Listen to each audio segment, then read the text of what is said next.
सत्य live TV और इस वक्त हम पहुंचे हैं प्रयागराज के फाफामऊ में, जहां पर इस वक्त फाफामऊ प्रीमियर लीग चल रही है, पीपीएल चल रहा है।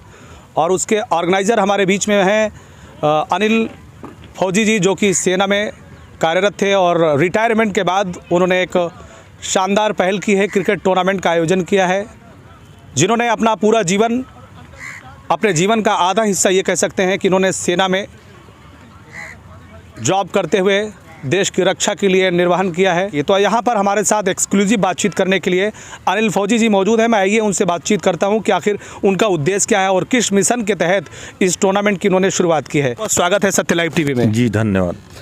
ये टूर्नामेंट की शुरुआत, पीपीएल की शुरुआत आपने की है और जैसा कि लोगों के द्वारा जानकारी मिल रही कि आपने सेना में 17 वर्ष की ड्यूटी के बाद आप सेवा मुक्त हुए और उसके बाद आपने ये टूर्नामेंट कराया है। क्या उद्देश्य है? उद्देश्य है लड़कों को आगे बढ़ाना और यहाँ से लड़कों का भविष्य देखना और मेहनत करना, लड़कों के बीच में रहना। हम कोशिश कर रहे हैं यहाँ भी लड़कों को आगे खुद मेहनत करके आगे लड़के का भविष्य सभी का बनाया जाए। और हमारी कोशिश यही रहेगी कम से कम हर लड़का एक मेहनती हो और एक अच्छा प्लेटफॉर्म दिया जाए, जिससे कम से कम गांव का भविष्य अच्छी तरह उज्जवल हो, इस क्षेत्र का भविष्य उज्जवल हो।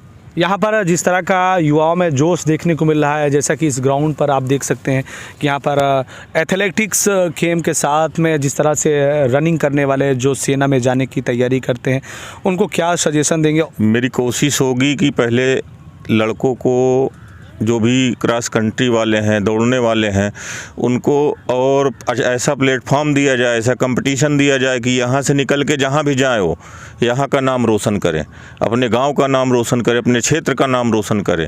तो भविष्य में समय आएगा तो इनके प्रति भी एक रखा जाएगा, इनका भी कंपटीशन हमने सोच रखा है कि फाइनल वाले दिन हो सकता है कि फाइनल वाले दिन इनकी भी क्रॉस कंट्री रखी जाए 1600 मीटर की। जैसे सेना में भर्ती के लिए जाएं, पुलिस में भर्ती के लिए जाएं, पीएसी में भर्ती के लिए जाएं, तो उससे एक अलग से जज्बा इस क्षेत्र का होगा।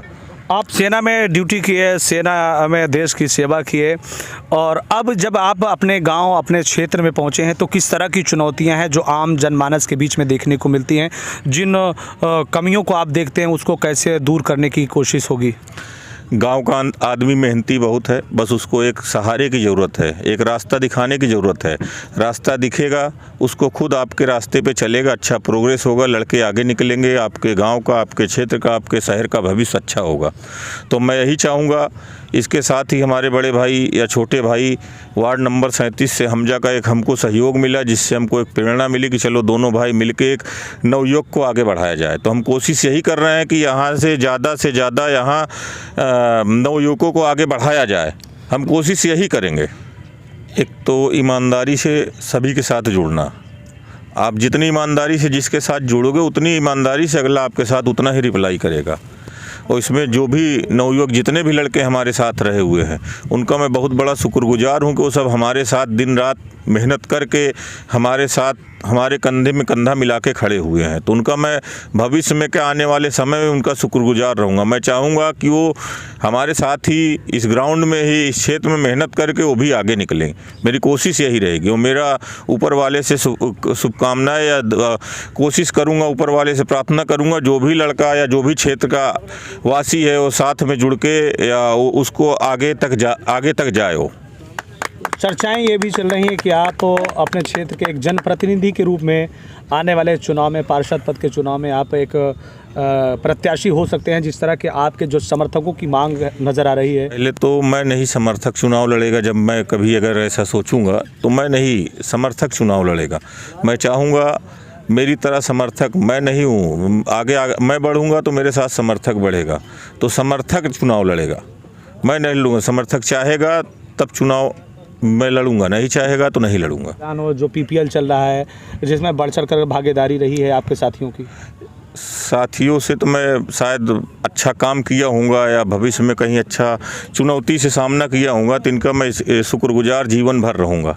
जिस तरह इन्होंने हमारी मदद की, जिस तरह कंधे से कंधा मिला के साथ दिया, तो भविष्य में अगर हमको इनके लिए खून का कतरा भी बहाना पड़ा तो मैं आगे रहूँगा।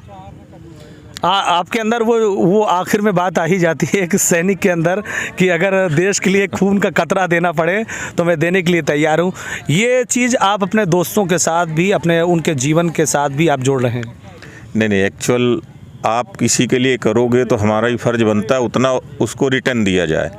अगर उसको रिटर्न नहीं दिया तो हमारे साथ जुड़ने का मतलब नहीं है। तो हम कोशिश करेंगे कि ये इनका भी भविष्य आगे बढ़े, ये भी गांव से आगे निकल के आए। जैसे हमारे एक छोटे भाई सनी का भी शायद जॉब लग गई रेलवे में, तो भगवान से मनाऊंगा अच्छी तरह जाए, अच्छी जॉब करे, वहाँ नाम रोशन करे।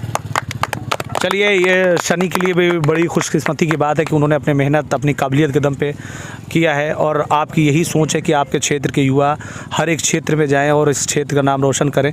आपके क्षेत्र में जो मूलभूत समस्याएं हैं, जहां पर आप रहते हैं, क्या कुछ समस्याएं हैं जिसका आप भविष्य में निराकरण करने की कोशिश करेंगे? समस्याएं तो बहुत सारी है। समस्याओं में देखा जाए तो सबसे बड़ी समस्या हमारे यहाँ शौचालय की है। ज़मीन आदमी के पास नहीं है तो शौचालय बनाएगा कहाँ? सरकार तो बड़े दावे करती है कि हमने शौचालय घर घर तक दिए हैं, हर घर को शौचालय दिया है, और जो लोग खुले में शौच को जाते थे उनको शौच वहाँ जाने की ज़रूरत नहीं है। हमने हर आदमी को, हर घर को शौचालय दिया है जिससे इससे मुक्ति मिल सके। क्या कहेंगे सरकार के दावे पर? नहीं, सरकार के दावे को मैं चैलेंज नहीं करना चाहता हूं। मैं केवल यही करूंगा कि हमारे क्षेत्र में अगर मैं जनप्रतिनिधि होता हूं, आगे बढ़ूं या वहीं पे रहूं, तो मैं इस समस्या का समाधान निकालूंगा, चाहे सरकार से लड़ के और चाहे सरकार से झुक के। तो ये सबसे बड़ी समस्या है, इसका मैं निवारण निकालूंगा। और जिस तरह आपने बताया कि शौचालय की समस्या अक्सर देखा जाता है शहरों में, जो नालियां होती हैं वो जो कचरे इकट्ठा हो रहते हैं, जिससे एक माहौल अलग जाता है और मच्छरों का प्रकोप रहता है, उससे कैसे मुक्ति मिलेगी क्षेत्रवासियों को? नहीं, सभी के लिए संघर्ष करूंगा। नगर निगम है हमारे यहाँ, उसको इंस्ट्रक्शन दिया जाएगा, काम करवाया जाएगा उनसे। हमको तो आगे बढ़ना है, सब बड़ों का आशीर्वाद रहेगा। जैसे चाचा हमारे नंदकिशोर चाचा, इनका आशीर्वाद, गाँव का आशीर्वाद, पूरे क्षेत्र का आशीर्वाद रहेगा, तो हम भविष्य में बहुत आगे की सोच के काम करेंगे कि सबको यहाँ से हर आदमी को बराबर का हक मिले। बातचीत के क्या कुछ अंश रहे हैं वो आपने सीधे एक्सक्लूसिव बातचीत में देखिए। सत्य लाइव टीवी से अनवर सिद्दीकी की रिपोर्ट।